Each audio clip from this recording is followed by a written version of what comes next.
Hi, yesterday I uploaded a simple guide about how to construct a very simple locking trapdoor setup in Rust, and I noted in that video that you needed an XOR or OR switch basically to work around the bugs of these terminals, and I thought I'd go into a little more detail about that, show the different ways you can work around it, the different behaviors you'll get with those different workarounds, and also show some examples of how this all behaves when you don't even have a HB-HF sensor, when it's just the most simple sort of versions of these circuits you could possibly get.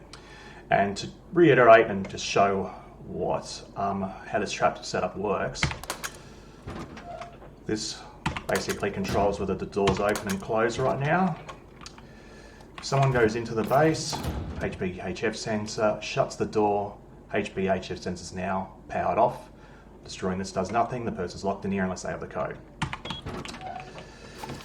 And as I noted in that video, you need an OR XOR switch before this terminal to make this switch behave basically as the way you would expect it to work.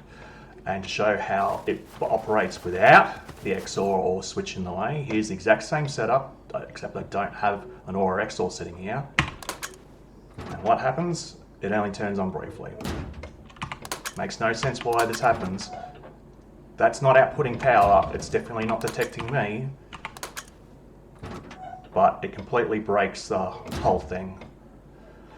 And this really should behave exactly the same, because an XOR isn't doing nothing unless you're using both inputs. It's the same as a straight wire, as is an OR switch. And I did say that you could use an OR switch in this setup, and you can, but there is a slightly different behavior. When this setup gets set off, the switch will return into the off position, and that's good because it tells you the current state of the trap. This one, however, operates a little differently. Don't know why it's displaying that message at the top, but anyway, so I walk in, works as you expect, but it does not change the position as switch. You have to cycle it back, and sometimes you have to cycle it a few times to actually get it to work. Now there's an alternative to an OR XOR switch, and that, as I found just today, is actually another switch. And guess what? You can leave the switch off. That's right, this setup will work with this turned off, and that makes absolutely no sense, because how is power getting to the switch off terminal here? It can't, right? Well, let's see. Yeah, it's working so well, it locked me out too quick. Just a sec, I'll redo it. Yep, works. It works exactly the same as the OR switch. This can actually be in the on position too, I think. Let's find out together.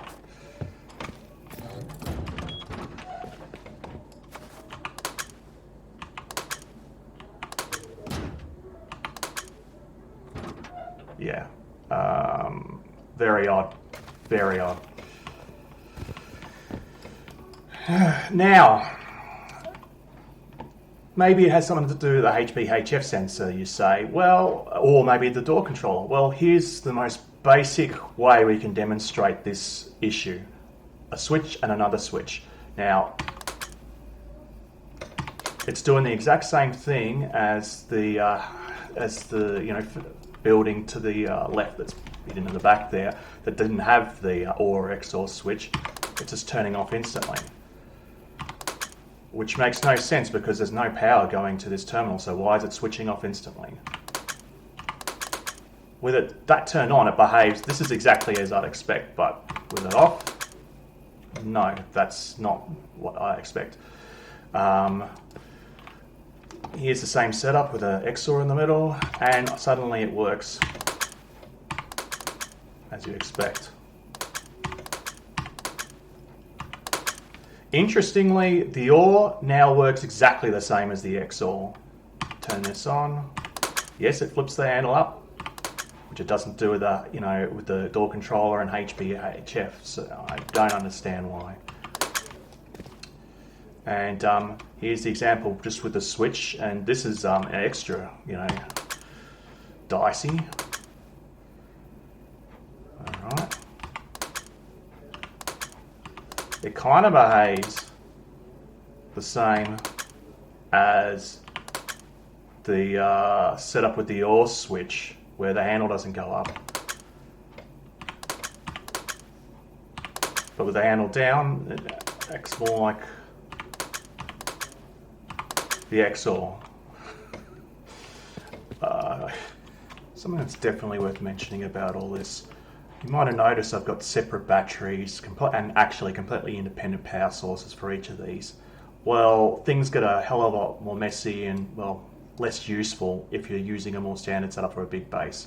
So here I've got two panels feeding into a recombiner, feeding a big battery, feeding in a splitter, and it really doesn't matter whether you use a splitter or a branch for this, you'll get the same sort of thing. So here's the version with the XOR switch, and I assure you that doesn't work either. But yeah, version with the XOR switch. Alright, looking good, but that's now dead. Doesn't matter what you do, it's dead. It works once basically. So, I mean, you can replace the wire every time you set the trap, but personally I couldn't be stuffed. Same goes for this, works once, that switch is dead forever. Version with the switches, doesn't matter if that's toggled down, it would have happened. I mean, let's just try it just for the sake of completeness. Get the thing back live. Oops. Yeah, works once, dead. In such a case, you're really probably going to have to use a memory cell, and I'll just show you one of those working, and it does definitely work on this. So connect this directly to it. So you've got basically power input of this going to, you've got power input going into power in of the memory cell, you've got inverted output going into the door controller, pass-through of that goes into your HBHF, and the HBHF output goes into the set terminal of the memory cell.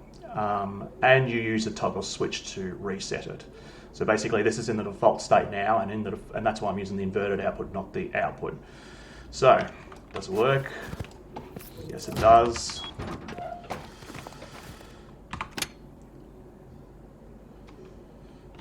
I'll just show you how that. Alright, that would have actually opened the door. And that's actually the one thing that makes this worse than the switch. The switch with the XOR anyway stays completely in sync with the door, but not quite here.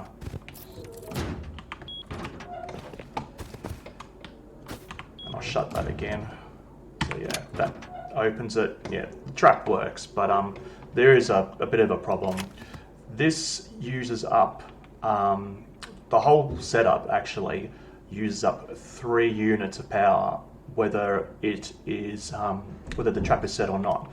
With this version, when the connect it back, when the trap is running, like basically primed, active usage 4. Once you've set it off, it uses nothing. Now, the active usage of 4 is 1 unit more than that setup uses in either mode, but yeah, it really should just be shutting off power altogether, you'd think. As a general comment about this, basically the whole electricity system in Rust, I think a lot of these weird bugs come down to the fact that Facepunch have tried to create their own model for electricity, which really has nothing to do with the real world. I mean, I'd love to see, someone in a car park, try and jumpstart their battery and going, like, oh, I guess I better connect the power, the power input to the power output of the guy trying to start. I assure you, doing this, nothing would happen. And I'd hope someone, in the car park was there to, set them straight so they could get on their way before they, before their brain started ticking and they did this, because I can tell you from experience, this would explode either one or both of the batteries, and let me tell you, they go off with a bang. I mean, I understand why they do this. I mean, to reproduce some of these concepts using real things like relays and that, it's a bit complicated, but then again, so is what they have come up with in this game. I mean, look at all this.